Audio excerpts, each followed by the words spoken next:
I just told you the story of what happened in Israel this weekend, and the killing of this family. Pictures that I can't show you on television. It is horrific what they did. But if you think that's bad, now let me show you the pictures that I can show you on television. The reaction of the Gaza residents. I find this even more disturbing. After terrorists slaughtered a family, innocent babies, they passed out candies. One resident said the joy was natural, quote, a natural response to the harm settlers inflict on the Palestinian residents in the West Bank. The same people that danced in the streets to celebrate the deaths of 3,000 Americans on 9/11. Israel is the keystone to the West and to freedom. If Israel is lost, let me be selfish for a moment as an American. If Israel is lost, it's all lost. All of it is lost. The West, ask yourself this question. Do you think the Muslim extremists, if they destroy Israel, do you think they say, oh, we're happy now. We got the land we were looking for. Whew, let's relax and raise our kids and just be quiet. No, that will inflame them. They will sweep Europe and they will sweep North America. You have people who will die in the name of God. And they want a caliphate. I'm sorry, in America they say that makes me crazy. I say that makes me someone who listens to their words and reads their words. They want it to start, to restore the caliphate that was destroyed, under Turkey. Gone. They want it back. You think they're going to stop at just that? No.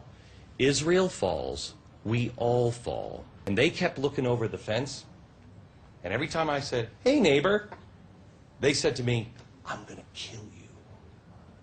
And then I would walk by and I would see them teaching their children, kill them.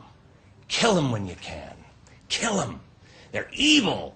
They're taking your cousins and they're chopping them up and eating them and whatever it is, the crazy stuff they say. If I had a neighbor saying that about me, if you had a neighbor saying that about you, would you dismiss them?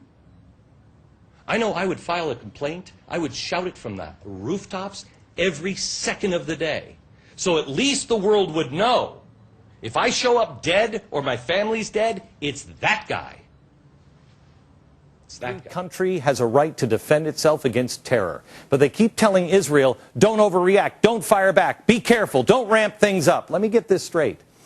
We're saying that if Mexico fired a missile into El Paso, or Canada was firing hundreds of missiles into Buffalo, we would just let it go? If Japan fired a missile into Beijing, what would China do? So why is Israel held to a different standard? Why does Israel have to hold back? Why does every other country get to defend itself, but not Israel? Why could that be? When did we start calling land that was won in a war by the non-aggressor?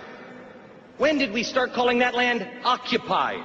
Do we condemn North Vietnam over occupied South Vietnam, Kashmir and Azerbaijan? Those aren't occupied territories. Those are disputed. It seems to me that the jury is out on those. But Israel? No.